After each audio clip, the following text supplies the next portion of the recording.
নমস্কার। মানভূম ভাষা আন্দোলন চতুর্থ পর্ব। আমরা আলোচনা করছিলাম মানভূম ভাষা আন্দোলনের অগ্রগতি, ১৯৪৮ সালের পরে যে পলিটিক্যাল ডেভেলপমেন্টগুলি হয় সেগুলির দিকে আমরা একটু নজর রাখব। কারণ ১৯৪৮ থেকে ১৯৫৬ সাল এই সময়তে মানভূম ভাষা আন্দোলন সবথেকে বেশি মোমেন্টাম গেইন করে, সবথেকে বেশি গতিপ্রাপ্ত হয়। যাই হোক, আমরা আগের আলোচনায় বলেছিলাম যে ভাষা ভিত্তিতে রাজ্য পুনর্গঠনের জন্য একটা কমিশন তৈরি করা হয়েছিল। সেই কমিশনের যে প্রতিবেদন, সেই প্রতিবেদনকে খতিয়ে দেখার জন্য একটি উচ্চ পর্যায়ের কমিটি গঠন করা হয়।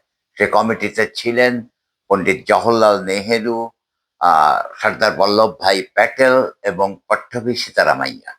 আমরা ইতিহাসের পাতায় এদের প্রত্যেককেই পেয়েছি। যাই হোক, ১৯৪৮ সালে বিহার সরকার রাজ্যের সমস্ত শিক্ষা প্রতিষ্ঠানের উপরে বাধ্যতামূলক হিন্দি ভাষা পড়ানোর নির্দেশ দেয় এবং জেলা স্কুলগুলিতে বাংলা বিভাগ বন্ধ করে হিন্দিকে রাজ্যের আনুষ্ঠানিক ভাষা ঘোষণা করা, ভাষা চালু করার ঘোষণা করা হয়। মানভূমে ছিল বাংলা ভাষাভাষী মানুষ। ১৯৫১ সালে যে সেন্সাস হয়, সেই সেন্সাসে দেখা যাচ্ছে যে মানভূমে ৮৭% মানুষ ছিলেন বাংলা ভাষাভাষী এবং ১১% মানুষ ছিলেন হিন্দি ভাষাভাষী। কিন্তু পৃথিবীর ইতিহাসের চরিত্রই বোধহয় এইরকম যে যার ক্ষমতা বেশি সেই তার নির্দেশকে চাপিয়ে দেয়। আমাদের মানভূমে এই জিনিস হচ্ছে, করিমপুরেও এই জিনিস হচ্ছে, এবং করিমপুর মানে শিলচরে, কাছাড় জেলায় একই জিনিস। এবং পূর্ববঙ্গের যে ভাষা আন্দোলন, যে যার ফলশ্রুতি ছিল ২১শে ফেব্রুয়ারির নির্বিচারে গুলি চালানো, সেই ভাষা সেখানেও কিন্তু দেখা যাবে যে সামান্য ৮% বা তার একটু বেশি উর্দু ভাষাভাষী মানুষের সরকার বৃহত্তর জনগোষ্ঠীর যে ভাষা ছিল তাকে রুদ্ধ করার চেষ্টা করেছিল।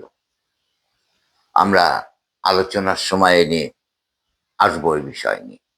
যাই হোক, মানভূমে প্রবল বিদ্রোহ হতে থাকে, চারিদিকে বিক্ষোভ, এবং মানভূমের মানুষ চেয়েছিলেন যে মানভূমকে পশ্চিমবঙ্গের মধ্যে রাখা হোক, কিন্তু সেটা রাখা হয়নি। জেলা কংগ্রেসের মুখপাত্র মুক্তি পত্রিকা সম্পাদকীয় প্রকাশ করা হচ্ছিল। যাই হোক, সেটা হয়নি। কিন্তু ৩০শে এপ্রিল জেলা কমিটির কংগ্রেসের জেলা কমিটির এক অধিবেশনে প্রতিনিধিদের মধ্যে ব্যাপক বিতর্ক হয় এবং এই বিতর্ক শেষ পর্যন্ত ভোটাভুটিতে পরিণত হয় এবং দেখা যায় যে ৪৩-৫৫, অর্থাৎ হিন্দি ভাষাভাষীর পক্ষে ৫৫, বাংলা ভাষাভাষীর পক্ষে ৪৩, এই ভোটে ভোটে বাংলা ভাষার প্রস্তাবটি খারিজ হয়ে যায়। এই খারিজ হওয়া মাত্রই সেই সময় জেলার সভাপতি অতুল চন্দ্র ঘোষ সহ ৩৭ জন সদস্য জেলা কমিটি থেকে পদত্যাগ করেন এবং ওই বছরই ১৪ই জুন তারা পাকবিড়া গ্রামে প্রতিষ্ঠা করেন লোকসেবক সংঘ। মানভূম ভাষা আন্দোলনের পরবর্তী যে অগ্রগতি, এই অগ্রগতিতে লোকসেবক সংঘই নেতৃত্ব দেয় এবং তাদের নেতৃত্বই শেষ পর্যন্ত মানভূমের ভাষা আন্দোলনের ফলে ভাষা আন্দোলন এবং তার ফলশ্রুতি হিসেবে ১৯৫৬ সালে পুরুলিয়া জেলা পশ্চিমবঙ্গের অন্তর্ভুক্ত হয়। আন্দোলনের তীব্রতা অনুভব করে বিহার সরকার কিন্তু মানভূমের সমস্ত মিটিং মিছিল সব বন্ধ করে দেয়, কিন্তু তাতেও আন্দোলনকে দমানো যায়নি, বরং আন্দোলন আরো গতিপ্রাপ্ত হয়েছিল। 1949 থেকে 1951 সাল এই সময় পর্যন্ত মানভূম জেলার সর্বত্র ছিল সত্যাগ্রহ আন্দোলন। বিহার সরকার প্রচুর চেষ্টা করেছে এই আন্দোলনকে দমন করার জন্য। অতুল চন্দ্র ঘোষকে কারারুদ্ধ করেছে, তাকে বহু দূরে একটি কারাগারে পাঠানো হয়েছিল।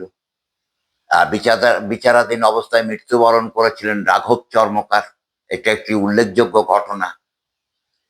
এমনকি একটি জন্মান্ধ বালক বাবুলাল মাহাতো, তাকেও রেয়াত করা হয়নি। কিন্তু এত নির্যাতনেও এই আন্দোলনকে দমানো যায়নি।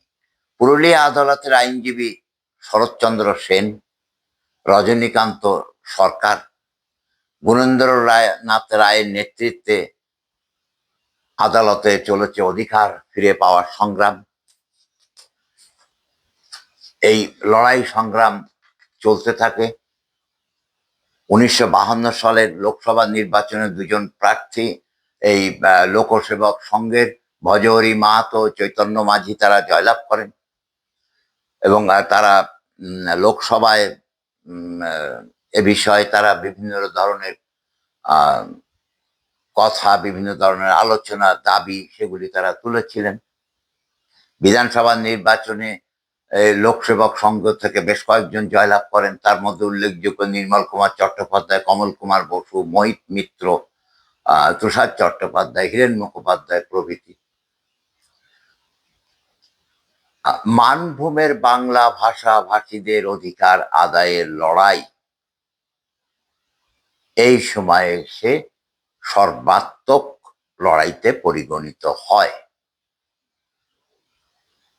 এবং পরবর্তী যে আলোচনায় আমরা যাব সেখানে দেখব একটি অদ্ভুত ব্যাপার, যে মানভূম অঞ্চলে লোকগান হয়ে ওঠে আন্দোলনের ভাষ্য।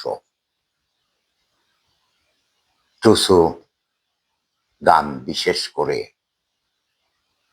আন্দোলনের ভাষ্য হয়ে ওঠে, অর্থাৎ এই আন্দোলন ছড়িয়ে পড়ে একেবারে সর্বসাধারণের মধ্যে। আমরা আসছি পরের আলোচনা চক্রে এ বিষয়ে। ধন্যবাদ, সবাই ভালো থাকবেন।